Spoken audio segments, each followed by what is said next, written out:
Tafsir Al-Muallim, terjemah bahasa Indonesia menggunakan huruf Arabikon. Mari kita lanjutkan kajian tafsir kita pada surat At-Tin.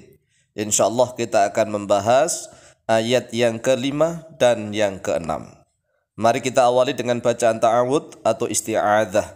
A'udzu billahi minasy syaithanir rajim. Bismillahirrahmanirrahim. Thumma radadnahu asfala safilin. Untuk pelajaran pertama yaitu tentang tahsinut tilawah atau tahsinul qiraah, memperbaiki tata cara membaca Al-Qur'anul Karim.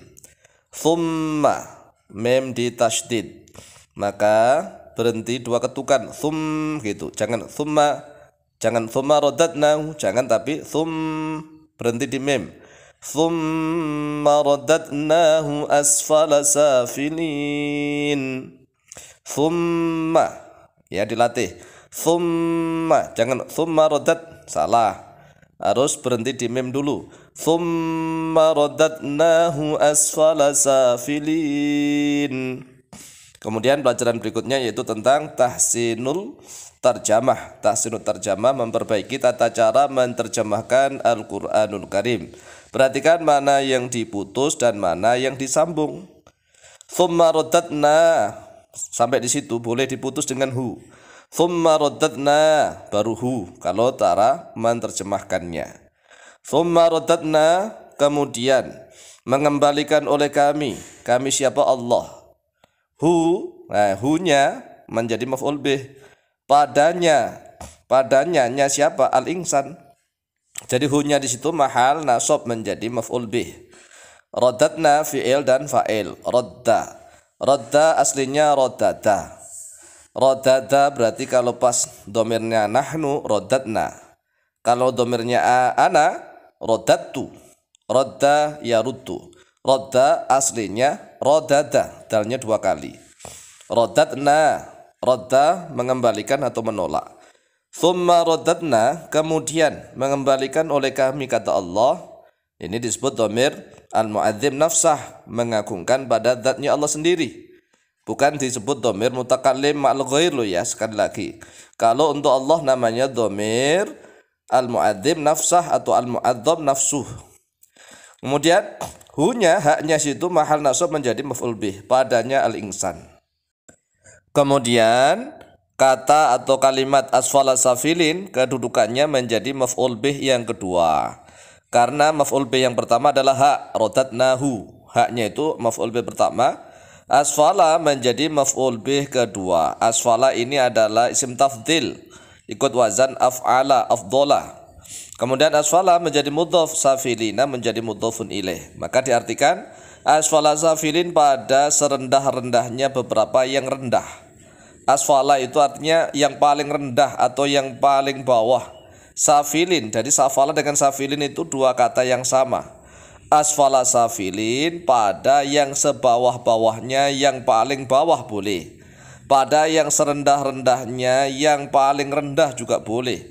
Safilina di situ menggunakan isim fa'il, sigut isim fa'il safilun. Kemudian dia termasuk jamak, ikut jamak mudzakkar salim. Safilun, safilani, safiluna. Kemudian dalam keadaan menjadi mudhof ilaih dia harus jar. Tanda jarnya apa? Ya. Asfala safilina, safilina seperti qaimina, shaimina. Asfala safilina. Asfalanya adalah sigot apa tadi? Isim tafdil, sigot isim tafdil yang bermakna lebih atau paling. Asfala safilina pada yang atau yang paling rendah-rendahnya, itu yang paling bawah-bawahnya, yang paling bawah. Maksudnya apa? Menurut ulama, ya sebagian ulama ahli tafsir, dikembalikan pada serendah-rendahnya tempat yang paling rendah atau yang serendah-rendahnya yang paling rendah. Itu maksudnya menurut Ibnu Jarir atau Bari, ila ardalil umuri, sampai ke ketuaan renta, tua renta yang sampai renta sekali. Karena ayat sebelumnya berbunyi Laqad khalaqnal insana fi ahsani taqwim. Allah telah menciptakan manusia itu di dalam sebagus-bagusnya bentuk, sesempurna-sempurnanya ciptaannya Allah. Kemudian dilanjutkan ayat yang berikutnya. Thumma radadnahu asfala safilin. Kemudian Allah mengembalikan bentuk manusia itu sampai yang sebawah-bawahnya, paling bawah, serendah-rendahnya yang paling bawah, yang paling rendah, yaitu usia ketuaan, usia yang tua renta. Itu menurut ulama sebagian ahli tafsir. Tetapi kalau menurut ulama sebagian tafsir yang lain, asfala safilin itu artinya adalah neraka jahanam. Jadi boleh ya, namanya tafsir. Tetapi kami lebih condong, kami sendiri Al-Faqih Mu'allim lebih condong, tsumma radadnahu asfala safilin itu dikembalikan ke bentuk semula. Karena manusia diciptakan dari bayi, kemudian berkembang, kemudian nanti kembali lagi sampai serendah-rendahnya, yaitu tua yang renta, yang pikun, yang sudah seperti melebihi bayi lah. Kemudian dilanjutkan ayat yang ke-6. Illalladzina amanu wa 'amilus solihati falahum ajrun ghairu mamnun. Illalladzina, kecuali orang-orang yang amanu, telah beriman oleh mereka, alladzina, wa 'amilu, dan telah beramal oleh mereka, alladzina, as-solihati, pada beberapa amal yang soleh. Menurut sebagian ulama, lafadz as-solihati itu menjadi na'at dari man'ut yang dibuang, al-a'mala as-solihati. Jadi ada lafadz al-a'mala yang dibuang, as-solihati menjadi na'at pada beberapa amal yang soleh. Kita ulang. Illalladzina, kecuali orang-orang yang amanu, telah beriman oleh mereka, alladzina, wa amilu, dan telah beramal oleh mereka, alladzina, as-solihati, pada beberapa amal yang soleh. Alladzina situ isim mausul yang mabni. Amanu silatul mausulnya alladzina, wawunya dhamir a'id. Amanu adalah fi'il madhi.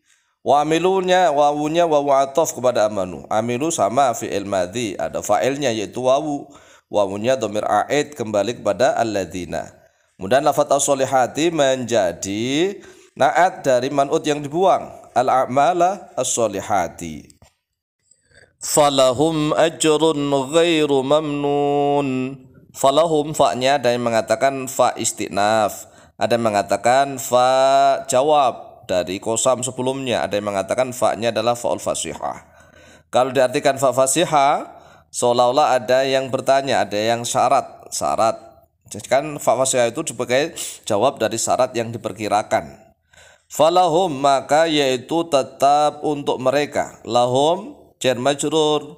Jar majrur di awal jumlah ismiyah berarti kedudukannya menjadi khobar muqaddam, khobar yang didahulukan.